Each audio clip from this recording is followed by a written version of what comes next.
My fiancée said she needed space before our wedding, then went on a trip with her ex. I found out and canceled everything. When she came back, she had nothing left but a failed relationship. I, 29 male, own a custom motorcycle shop in Phoenix. Decent money, nothing crazy but enough to live comfortably in Arizona. Been grinding since I was 20. Finally got the shop fully established last year after busting my ass 60 plus hours a week for years. Started with just me in a tiny garage space I rented from an old mechanic who was retiring. Now I have got 4 full-time employees and a reputation for some of the cleanest custom work in the Southwest. The shop was not handed to me on a silver platter either. I saved every dollar I made working at other shops, took night classes on business management, and lived in a studio apartment the size of a shoebox for 3 years to build my capital. There is something deeply satisfying about walking into my shop every morning, knowing every bolt, every tool, every square inch is there because I earned it. Never been the type to splurge on fancy. My dad watched his brother lose everything in a nasty divorce back in the 90s. House retirement savings, even had to liquidate his small business to pay the settlement. Dad drilled financial responsibility into my head from day one. Luke, build your own safety net because nobody else will. That advice turned out to be a lifesaver. I remember when I bought my first proper tool set, Dad came over to my apartment, saw me organizing these brand new snap-on wrenches, and just nodded. Good investment. Tools make money. Toys. Then he helped me build a custom storage solution for them using scrap wood from his garage. That is my dad. Practical advice followed by practical help. I bought my apartment 3 years ago when the market dipped slightly. Rest of my money goes straight to investment accounts and the shop.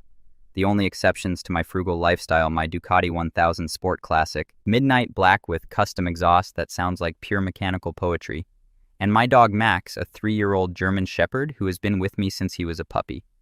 I would take him to the shop sometimes. Customers loved him, and he would just chill by my office, occasionally greeting people with a tennis ball in his mouth.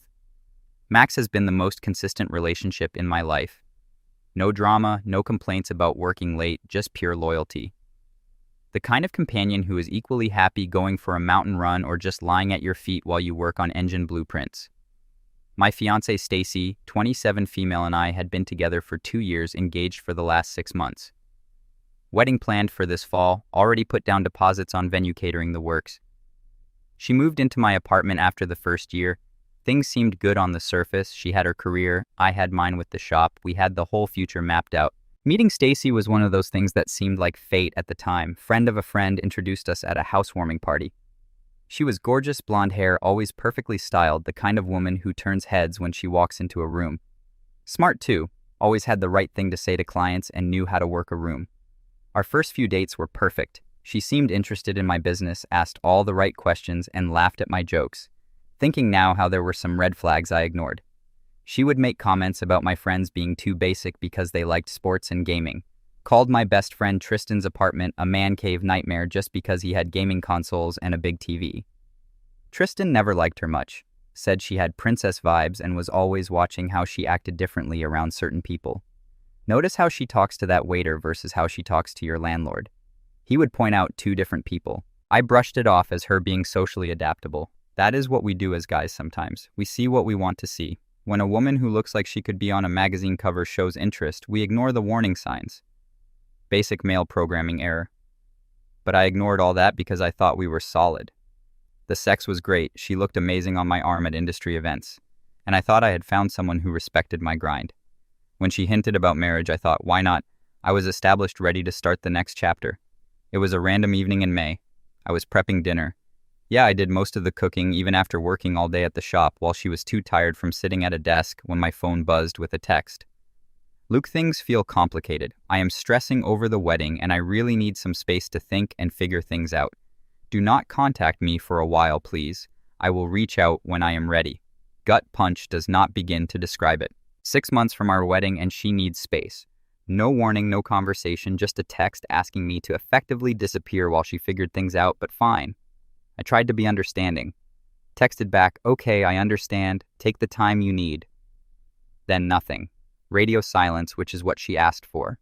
I spent the next couple days in a fog, could not focus at work, was trying to finish a custom seat for a 72 Triumph when Tristan stopped by the shop. He watched me sand the leather for like 20 minutes before saying, dude, that seat was done half an hour ago.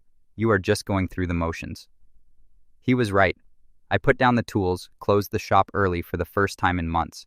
Tristan came over Thursday night with pizza, told me bluntly, "Dude, this is not normal. Nobody asks for space 6 months before their wedding." Unless they are doing shady, I defended her at first. Maybe she's really just stressed about the wedding.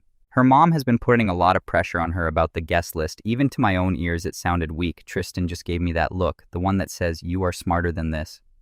Without having to speak the words, he had been my friend since high school, seen me through my mom's death, helped me move shop locations twice, never asked for anything in return.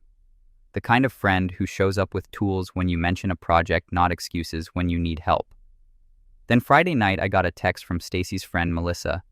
She is one of Stacy's co-workers who I had always gotten along with.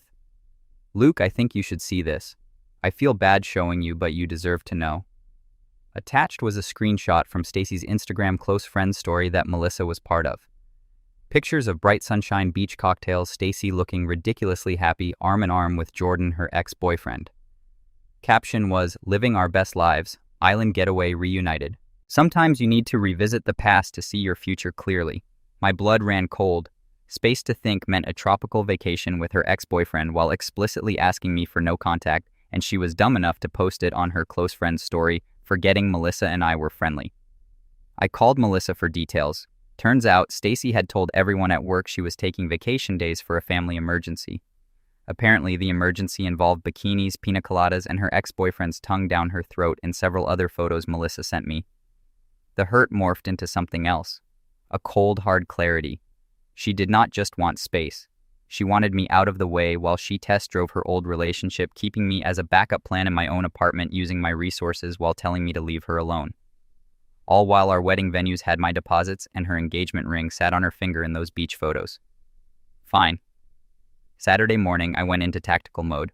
First call, wedding venue canceled. Lost the $5,000 deposit, but whatever. Cheaper than divorce. Second call, caterer, another $2,000 gone. Photographer, florist, DJ. One by one, I methodically erased the wedding she had spent months planning. Next call, locksmith. Had the deadbolt and knob lock on my apartment door changed. Cost about $250 worth every penny. I spent the next hour going through paperwork documenting everything I had paid for versus what she had. The reality was sobering. My contribution had been about 80% of our shared expenses. Next, the ring. Stacy had conveniently left it on her nightstand before leaving. Probably did not want tan lines in her beach pics with Jordan. 3-carat diamond that cost me nearly $15,000. I put it in my safe along with the documentation showing I had purchased it. In Arizona, engagement rings are considered conditional gifts. The car requires context. About 6 months ago, Stacy's old Honda finally died. Timing belt went bent the valves. Would have cost more to fix than the car was worth. She needed reliable transportation for client meetings, but her credit was trash after maxing out credit cards on designer bags and those $300 face creams. I agreed to help. I bought a used but very decent Mazda 6 for about $18,000. The loan title and insurance are all solely in my name. I am not stupid. My dad's brother made that mistake. Let his ex-wife drive a car he was paying for during their separation.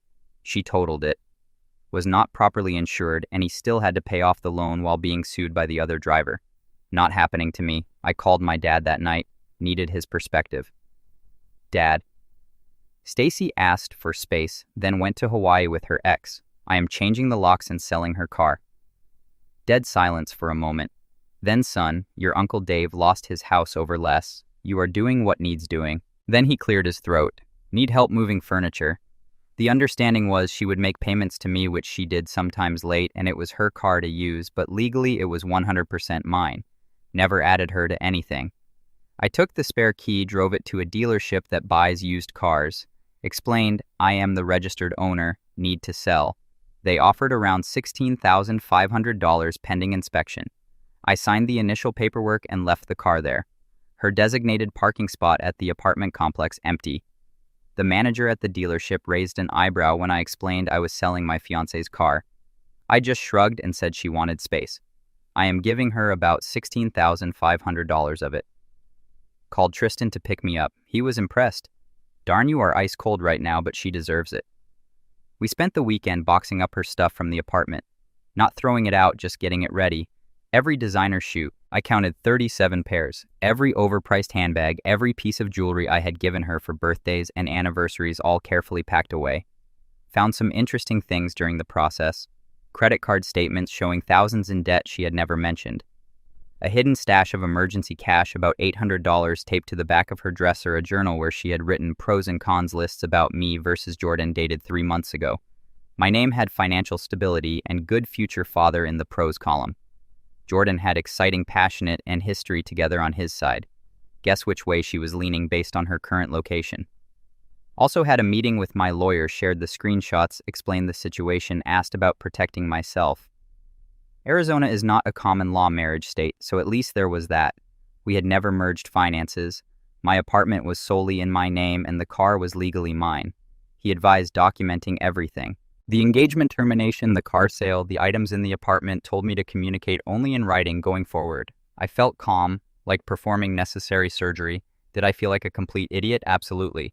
But emotions were not driving this bus. Logic was, she asked for space and no contact.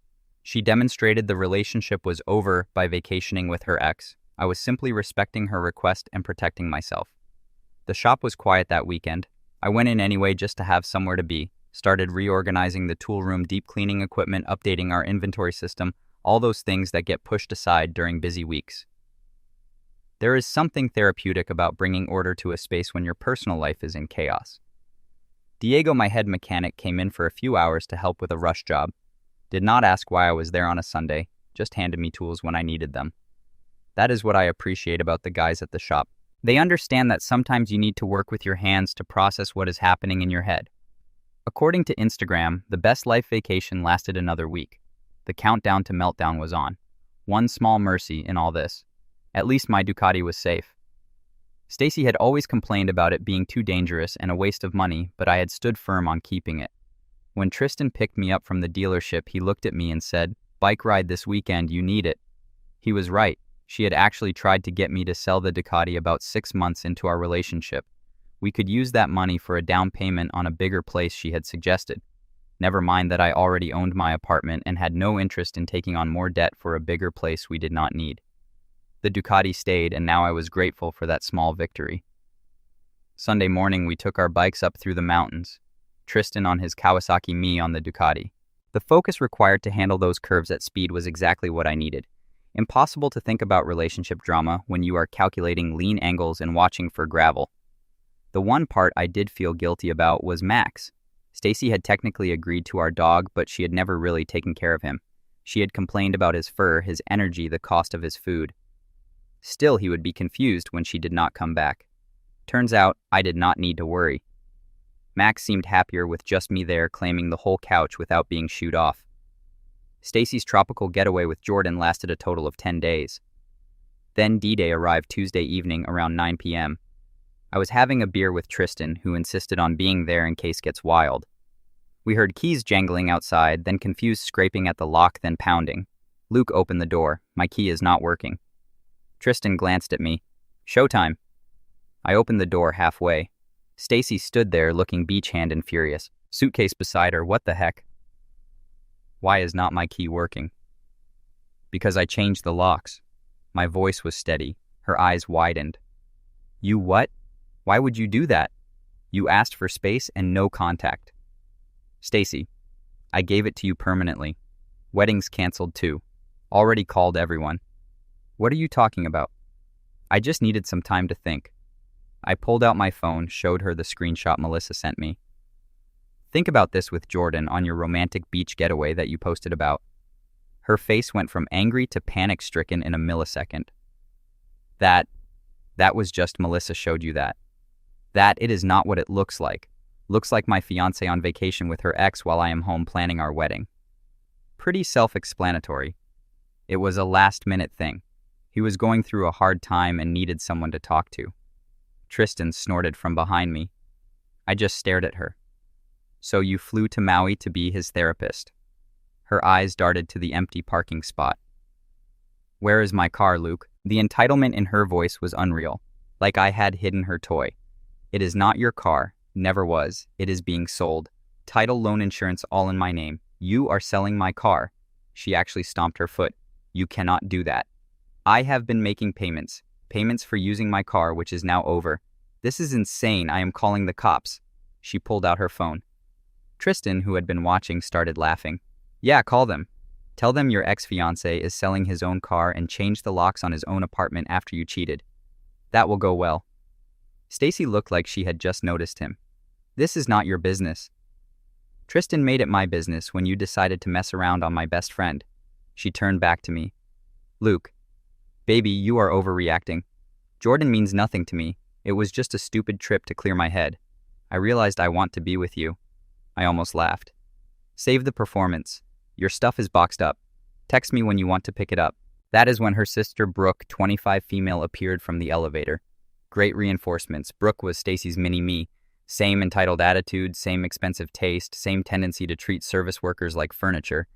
The only difference was Brooke had not found her own sucker to bankroll her lifestyle yet. What is going on? She demanded. Stacy, full waterworks now. He changed the locks. He sold my car. He canceled our wedding. Brooke glared at me like I had committed war crimes. After everything my sister has done for you, you just throw her out. Tristan snorted. What exactly has she done for him besides taking a beach vacation with her ex? I held up a hand, cutting off the brewing argument. Check her Instagram. We are done. From inside the apartment, Max started barking at all the commotion. Stacy's eyes widened. Are you keeping Max too? The audacity was breathtaking. The dog whose name you could not remember half the time. That dog, she needed space to think. Not for you to ruin her life. Brooke was practically screaming. She made choices. Now she gets to live with the consequences. Your stuff will be in the lobby tomorrow at noon. 1 hour window. If it is not picked up, it goes to Goodwill. I shut the door and locked it. Through the door, I could hear Stacy's meltdown intensifying. Tristan just shook his head. Dude, bullet dodged. Want another drink? Max, who had been anxiously watching the door, came over and put his head on my knee. I scratched behind his ears. It is just us now, buddy. Tristan raised his bottle. To the most expensive lesson you will ever learn, I clinked my bottle against his. Worth every penny. Later that night, after Tristan left, I sat on my balcony looking at the city lights. For the first time in months, I felt like I could breathe freely. No more explaining why I needed to work late at the shop. No more defending time with my friends. I sent a quick text to my dad. It is done. Locks changed. Car sold. Wedding canceled. His response came a minute later. Proud of you, son. Come by for steaks this weekend. Bring Max. Your mom would have kicked her ass, by the way. That made me smile. Mom had been gone for 6 years. But Dad was right. She would have seen through Stacy in a heartbeat. The next day was like watching someone realize gravity exists after stepping off a cliff. Stacy's text started at 6 a.m. You cannot do this to me. Where am I supposed to live? I need my car for work. We need to talk about this like adults. I made a mistake, but you are being cruel. I did not respond to any of them. Tristan and I loaded up her boxes and brought them to the lobby at noon sharp. I had even organized everything by category. The kind of courtesy she did not deserve, but I provided anyway because I am not an animal. Stacy showed up with Brooke and their mom Cheryl in tow. Cheryl, the source of Stacy's entitlement, immediately launched into me. Luke, this is completely unacceptable behavior. Stacy made one mistake. She was confused. She is under so much pressure with the wedding. Not anymore, she is not. I gestured to the boxes. Everything is here. You have 1 hour. My daughter lived there for a year without being on the lease, without paying rent, driving a car she did not own. Seems like the free ride is over. Cheryl's face turned purple. Stacy was alternating between crying and glaring daggers at me. Brooke was on her phone, probably updating the rest of the family drama group chat. I left them to it, told the doorman they had until 1 p.m., then went for lunch with Tristan. When we came back, they were gone along with her stuff. Mission accomplished. But it did not end there. The texts and calls multiplied. Stacy, Brooke, Cheryl, even their dad got in on it. When blocking their numbers did not work, they started using friends' phones. The narrative they were spinning was something else. According to them, I had brutally discarded Stacy over one misunderstanding. Stolen her car and kept her apartment. No mention of the beach vacation with the ex, of course. Stacy's social media went into overdrive. Vague posts about trusting the wrong person and healing from betrayal. A particularly dramatic one showed her staring wistfully out a window with the caption, "Sometimes the people you take a bullet for are the ones behind the trigger." The irony was thick enough to cut with a knife. Then our mutual friends started hitting me up. Dude, that is cold. Selling her car like that? Man, could not. You have given her more time to find a place, Melissa, bless her, was shutting that down wherever she could. He has screenshots, people. She was on a romantic trip with her ex while engaged. Stacy must have figured out Melissa sent me the screenshots because soon Melissa was texting me. She got me fired. Told our boss I was creating a hostile work environment by meddling in her personal life. Just FYI, that pissed me off more than anything else. Melissa had done the right thing and Stacy destroyed her job out of spite. I immediately called Melissa, offered to help her with references, connections, whatever she needed. It was the least I could do. Melissa thanked me. I knew she was self-centered, but I did not think she would go this far. I promised to put her in touch with some industry contacts who might be hiring. She had skills. Stacy's vindictiveness should not derail her career. That night, Tristan came over for our weekly gaming session. We fired up Call of Duty while Max lounged at our feet. My phone kept buzzing with texts from Stacy using yet another friend's number. Tristan grabbed my phone between rounds and started reading them in a high-pitched, mocking voice. "You are making a huge mistake, Luke. I was confused, but I chose you. Please respond." Tristan scrolled to the next one, adding dramatic flair. "My mother is very disappointed in you and says you are behaving childishly." I clutched my chest in fake horror. Guess I will just cry myself to sleep on my Ducati. Tristan read another. "I hope you know you are breaking my heart. I cried all night thinking about our wedding." Tristan nearly choked on his drink. "Oh my God, she is seriously complaining about her vacation time after cheating on you." My phone buzzed again. Tristan looked at it and burst out laughing. "Dude, she just texted. I miss Max. He misses me too. Dogs need a mother." I glanced at Max, who was contentedly chewing his favorite toy, completely unbothered. Yeah, he is clearly devastated. Look at him practically wasting away from grief. Tristan was still scrolling through my messages. Wait, here is one from her dad. "Luke, I have always respected you as a businessman, but your behavior towards my daughter is unacceptable. We expect you to make this right." Tristan looked up at me. "What exactly does make this right mean? Give her back the car you paid for. Let her live in your apartment rent-free." I shrugged, probably all of the above, plus a graveling apology for having the audacity to be upset about her cheating.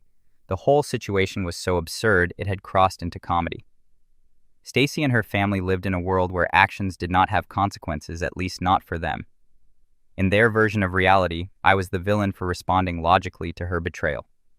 At work, I focused on a new project, a vintage Honda CB750 that a client had dropped off for a complete restoration. There is something therapeutic about tearing down an engine to its individual components, cleaning each part, and building it back up better than before. The shop became my sanctuary, a place where problems had logical solutions, and every task had a clear beginning and end. My employees noticed the change in me. Diego, my head mechanic, finally asked what was up after I spent 3 straight hours reconfiguring a wiring harness without taking a break. I gave him the highlight reel. His response was perfect, a slow nod then, a slow, "Women, man, my cousin went through the same thing. You want me to order those brake calipers for the Triumph while you finish that wiring." That is what I needed. Practical solutions, not drama. The shop stayed open late that week as I threw myself into work. Nothing cures heartbreak like productivity and a bank account that is growing instead of bleeding money on someone else's desires. Dad stopped by the shop on Thursday with lunch, a tradition he had started when I first opened the place. He would bring sandwiches from this little deli near his house, and we would eat in my office talking about everything and nothing. "How you holding up?" he asked between bites. "Better than expected," I admitted. "Work helps." He nodded. "Your Uncle Dave gained 15 pounds after his divorce. Sat around eating microwave burritos and watching game shows. He looked at me. You are doing it right. Stay busy. Keep moving forward." Simple advice, but exactly what I needed to hear. 2 weeks after the return, the real harassment campaign started. First came the police. I got home from work to find a patrol car outside my building. 2 officers wanted to talk about a domestic dispute and allegations I was withholding personal property. I showed them the documentation my lawyer had prepared. Proof of car ownership, apartment lease, in my name only, canceled wedding receipts, showed them the screenshot of Stacy with Jordan, explained I had given her all her possessions. They left satisfied this was a relationship issue, not a legal one. One officer actually gave me a knowing look as they were leaving. "Document everything from here on out," he advised quietly. "These situations tend to escalate." Words of wisdom from someone who had seen this play out before. Next day, call from my landlord about a noise complaint. Apparently, an anonymous neighbor reported loud arguments and possible domestic disturbances. I explained the situation. Thankfully, had a good relationship with the property manager. She admitted she had seen Stacy trying to tailgate residents into the building several times against policy. Then things escalated. Stacy and Brooke started showing up at my workplace, just happening to be in the lobby when I was leaving. Once Stacy tried to force her way into the elevator with me screaming about how I had ruined her life. Diego and the guys formed a protective barrier when they saw what was happening. "Boss, want us to call security?" Diego asked, positioning himself between Stacy and me. I nodded and they escorted the sisters out. My team had my back, no questions asked. This was getting out of control. I filed a police report documenting the harassment, started recording every interaction, saved every text and voicemail, installed a security camera at my apartment door, connected to my phone, gave the front desk a photo of Stacy and instructions not to let her up under any circumstances. The breaking point came when I woke up to find my car's tires slashed. Security cameras caught Brooke doing it at 3 a.m. The footage was crystal clear, her face clearly visible as she knelt by each tire, methodically puncturing them with what looked like a hunting knife. Police were called, charges filed. The incident report put the damage at over $800. All 4 tires were high-performance ones I had upgraded to last year. Thankfully, my insurance covered it after the deductible, but the hassle of getting the car towed and fixed was a major inconvenience. I was paranoid about the Ducati after that. Started parking it in a secure garage a block away just in case. No way I was letting them get to my baby. That bike represented the reward for years of hard work. If they damaged it, I am not sure I could have maintained my composure. That same day, I got an email from Jordan of all people. "Man, I am sorry about all this. She told me you two were already over before our trip. I did not know you were still engaged. She has been showing up at my place too. Just thought you should know." Turns out Stacy had fed him a complete fiction, that we had broken up weeks before, that I was possessive and would not accept it was over. When he found out the truth from mutual friends, he ended things immediately. Now she was showing up at his apartment unannounced, crying, demanding another chance. "Bullet dodged, brother," he said before hanging up. Could not argue with that. Later I found out Stacy had been spreading rumors that I was abusive, that I controlled her finances, that I had trapped her in the relationship. Classic Darvo. She was casting herself as the victim of a controlling monster rather than a woman who got caught cheating and lost her meal ticket. The problem with her narrative, too many people had seen the reality. My neighbors had seen me walking Max alone every night while she was inside watching Netflix. My employees had seen her showing up demanding money when her credit cards were maxed out. Our friends had seen how she treated service staff when she thought no one important was watching. Through it all, Tristan and Melissa were solid. Tristan even let Stacy know through a mutual friend that I was documenting everything for a restraining order. Melissa, despite losing her job, sent me additional screenshots of Stacy bragging about the beach trip to friends before she left. Luke thinks I am just taking time to think, LOL. Meanwhile, Jordan and I will be living it up in paradise. The screenshots had timestamps, dates, the whole 9 yards, undeniable evidence of premeditated deception. I added it all to the growing file my lawyer was keeping. I called my dad after the tire slashing incident. "They are escalating," I told him. "Slashed my tires, showing up at work, spreading rumors. Makes sense," he said, surprisingly calm. "How does any of this make sense, son? You took away her free ride. People do not give up resources without a fight. Your uncle's ex-wife did the same. Keyed his truck, told the neighbors he was cheating. It is what happens when the gravy train stops rolling." He paused, then added, "Got your security camera set up like I showed you?" "Yes, sir." "Caught her sister on video with the knife." "Good man." I filed for the restraining order, had a mountain of evidence.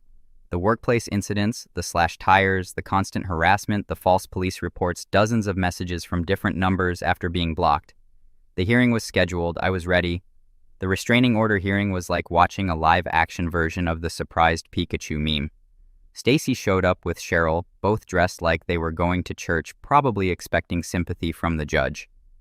I showed up with my lawyer in a binder full of evidence. Stacy's strategy became clear quickly. Play the devastated, confused young woman who made one mistake and was now being punished excessively by a controlling ex. It might have worked if we did not have the receipts. My lawyer methodically laid out the pattern of harassment. The judge flipped through the evidence with an increasingly stern expression. The judge granted the restraining order immediately. 3 years, no contact within 500 feet of me, my home, or my workplace. That should have been the end, but Stacy's family had one more card to play, the desperation card. About a month after the hearing, Cheryl called. The family was in financial distress. Stacy could not hold a job without transportation. Brooke had legal bills from the vandalism charge. They needed help. Could I please reconsider selling Stacy her car back to her, maybe loan them some money to get back on their feet? I laughed so hard. The absolute audacity. These people had tried to destroy my reputation, career and property, and now wanted financial assistance. Cheryl, I said calmly. Stacy and Brooke are both in violation of the restraining order by having you contact me. I am forwarding this call to my lawyer and the police. Do not call again. Later found out through the grapevine. What happened next? Stacy had been fired from her job. Turns out repeatedly missing work because you do not have a car does not fly professionally. The beach trip had maxed out her credit cards. She had been crashing with her parents but had succeeded in driving a wedge into their marriage with her constant demands. Jordan long gone. He blocked Stacy after she showed up drunk at his apartment one too many times. Brooke had community service for the tire slashing plus had to pay restitution. As for me, I sold the engagement ring and took a 2-week vacation to Europe solo. Posted exactly 0 photos online. When I got back, I painted the whole apartment, bought new furniture, and reclaimed my space. The place looked better than ever. Now it is a clean, functional space where a man and his dog could live in peace. Tristan and I meet weekly, and he is actually hitting it off with Melissa now, which is an unexpected silver lining. They have been dating for about a month. Sometimes the 4 of us, counting Max, hang out at my place for game nights. It is nice seeing 2 people who actually treat each other with respect. The shop was thriving too. After that first week of fog, I had thrown myself into a big custom project, transforming a beat-up Harley Sportster into something special. Stripped it down to the frame, rebuilt the engine with performance parts, custom paint job with subtle metal flake that changed color depending on the light. Tristan had come by during the final assembly and whistled when he saw it. Man, you really outdid yourself on this one. The tank paint alone is worth whatever you are charging. The client who commissioned it was so impressed he referred 3 friends, all wanting similar work. Word of mouth in the motorcycle community is better than any advertising you could pay for. Diego and the crew had really stepped up during the whole Stacy drama too. There were days when I was not at my best and they picked up the slack without complaint. When the Sportster project got featured in a motorcycle magazine, I made sure they all got credit and bonuses. A good team is worth their weight in gold. About 3 months after the restraining order, I was at a motorcycle show in Las Vegas displaying one of my custom builds. A woman came up and started asking detailed questions about the fabrication work. Not the usual "it is pretty" comments, but specific technical questions that showed she knew her stuff. Sarah, 28, female, turned out to be an industrial designer who rode a Triumph Street Triple. We exchanged numbers professionally but ended up texting about bikes, then other things. We have been dating casually for a couple months now. She has her own career, her own apartment, her own money. She scratches Max behind the ears exactly where he likes it. The first time Sarah came over, Max immediately brought her his favorite toy, something he had never done with Stacy. Dogs know quality people when they meet them. Sarah came to Sunday lunch at my dad's house last week. They spent 2 hours talking about motorcycle engine design while I grilled steaks. Dad texted me later. She knows her stuff. Smart pick, son. High praise from a man who is suspicious of everyone by default. I learned more about myself in those few months than in the previous decade. Learned I am stronger than I thought. That I have people in my corner who will show up when needed. And that sometimes the best thing you can do with toxic people is cut them out completely. These days I am too busy building bikes and building a better life to dwell on what might have been. Some lessons are expensive, but man, are they worth.